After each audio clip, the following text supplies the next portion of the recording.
They called him a savior, a vigilante, the South African John Wick. In the blood-soaked streets of Mamelodi, where the police were often just a memory and gangs like Boko Haram ruled with an iron fist, one man stepped out of the shadows to do what the state couldn't. He hunted the hunters. But as the bodies piled up and the whispers of his name grew into a roar, a terrifying question began to emerge. Was Vusi, the cat, Matlala, cleaning up the streets? Or was he simply eliminating the competition to build an empire far more dangerous than the one he destroyed? Today, we dive into the dark heart of South Africa's underworld. From 360 million rand government tenders to high-speed assassination attempts on the N1 highway, from secret meetings with ministers in luxury villas to a cell in the highest security prison in the country. This isn't just a story about a gangster. It's a story about how power is bought, how justice is sold, and how one man managed to hold an entire nation's security apparatus hostage.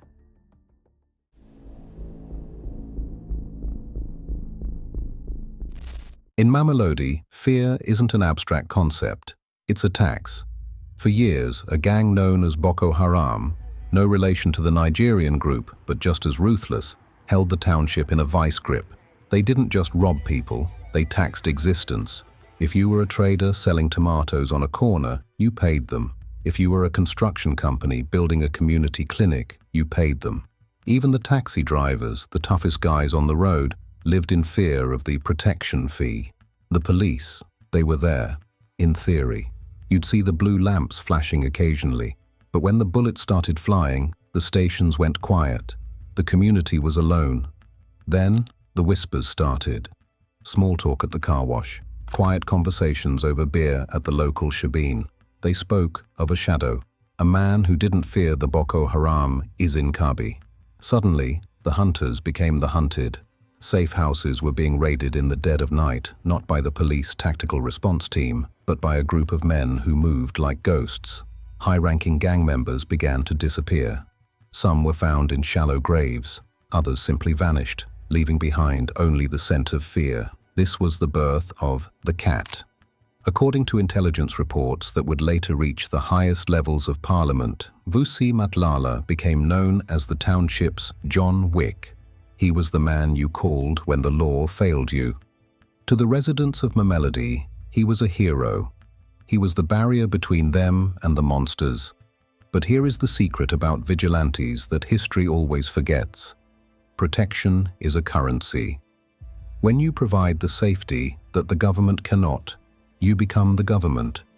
You become the law. And once you taste that kind of absolute power, you never, ever give it back. Matlala didn't just fight gangs to free the people. He fought gangs to control the territory. He was building a network, a shadow empire that extended far beyond the dusty streets of Pretoria. The man the township called a savior was slowly, methodically, becoming a king.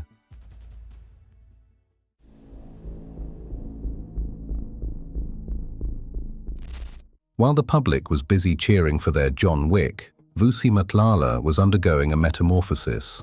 He knew that street power is volatile, it's messy. To be truly untouchable in South Africa, you need two things: legitimacy and capital. He traded his leather jacket for Italian suits. He traded the shadows of Mamelodi for the boardrooms of Pretoria. Through a sophisticated web of companies, names like Medicare, 24, and Black AK Trading, Matlala embedded himself into the very fabric of the South African state. He became a core member of what intelligence circles referred to as the Big Five cartel. This wasn't a group of traditional criminals. It was a network of politically connected tenderpreneurs who fed off the government's 1 trillion rand annual procurement budget. But his boldest move, the one that should have set off every alarm bell in the country, a 360 million rand tender with the South African Police Service. Let that sink in. A man who was allegedly overseeing extra-legal assassinations and extorting businesses in the townships was now the official provider of health services to the police officers who were supposedly hunting him. How does this happen? It happens because in the world of the Big Five, money doesn't just talk, it screams. Matlala's bank accounts began to swell with millions in taxpayer money. He registered companies under the names of relatives, associates, and straw men to hide the trail. Public tenders became his second battlefield. Money replaced bullets. Contracts replaced chaos. Every township hero needs a reputation for fear to keep the streets quiet. But every tenderpreneur needs a portfolio of influence to keep the money flowing. Matlala had both. He was a man whose word carried equal weight in a taxi rank, a corporate boardroom, and the halls of political power. He was becoming the untouchable.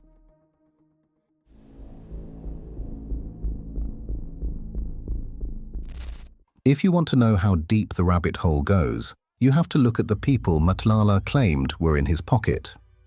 Political insiders allege that Matlala's influence was staggering. In a stunning piece of testimony that would later rock the nation, Matlala himself claimed to have paid 500,000 rand to the former Police Minister Bheki Cele. He described secret meetings at exclusive, high-security locations, villas in Zimbabwe where the sound of the ocean drowned out the deals being made. These weren't just bribes, they were investments in survival. The system was perfect. The cat provides stability in the townships, reducing the pressure on the police. The politicians ensure the cat gets the tenders. The cat uses the tender money to fund the politicians' lifestyles and campaigns. It was a closed-loop system of mutual benefit. Police officers weren't just enforcers anymore. They were essentially Matlala's subcontractors, paid to keep him alive and keep the investigations buried. Matlala had figured out the ultimate South African power play. If you can protect the powerful, you control the powerless. But with great influence comes massive exposure. The higher you climb the political ladder, the more people are waiting to pull it out from under you. The streets may cheer for you, and the politicians may take your money, but one wrong move, one ego-driven mistake, and the entire empire collapses like a house of cards.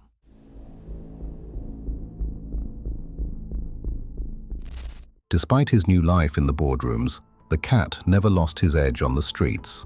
He remained a shadow king. Witnesses, speaking under the condition of extreme anonymity, described him as utterly ruthless. If a rival gang emerged, they didn't get a warning, they simply ceased to exist. Informants whispered that Matlala's word was final. He decided who lived, who died, and who was allowed to do business in his territory. And yet, he maintained a public persona of success and philanthropy. He was the local boy made good. He donated. He helped. He was the hero of the narrative he created. The intelligence agencies, however, saw something different. They saw a dangerous anomaly. A man who had successfully merged the brutality of organized crime with the legitimacy of state procurement. He was a glitch in the matrix of South African law. And then, he met the woman who would inadvertently lead to his undoing.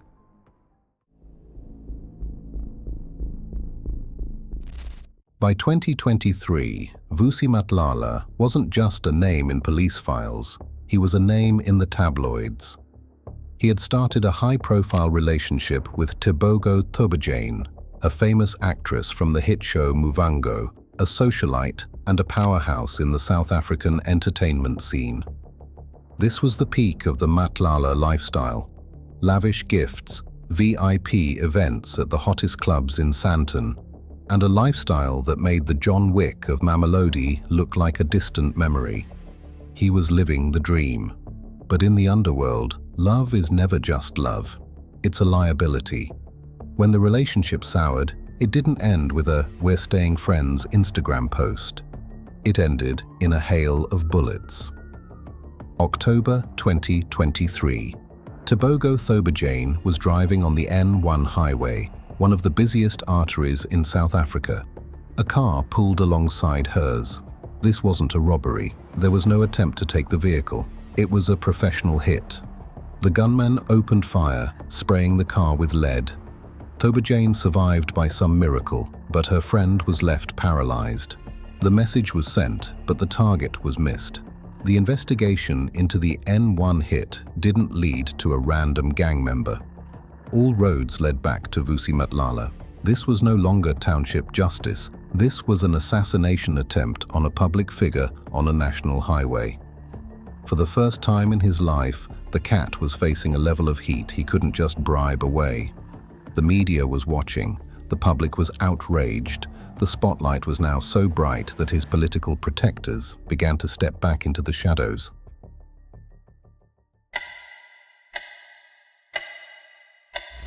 As the walls closed in, Matlala did what any professional survivor does. He prepared to vanish. When investigators finally raided his properties, they didn't just find luxury cars and expensive watches. They found an escape kit. Matlala held fraudulent Eswatini identity documents. He had a second life ready and waiting across the border. He had the money stashed in offshore accounts and cash-heavy businesses. He had the political connections to get him through the border gates. He had a clear exit plan, but he made one critical miscalculation. He underestimated the power of the public eye.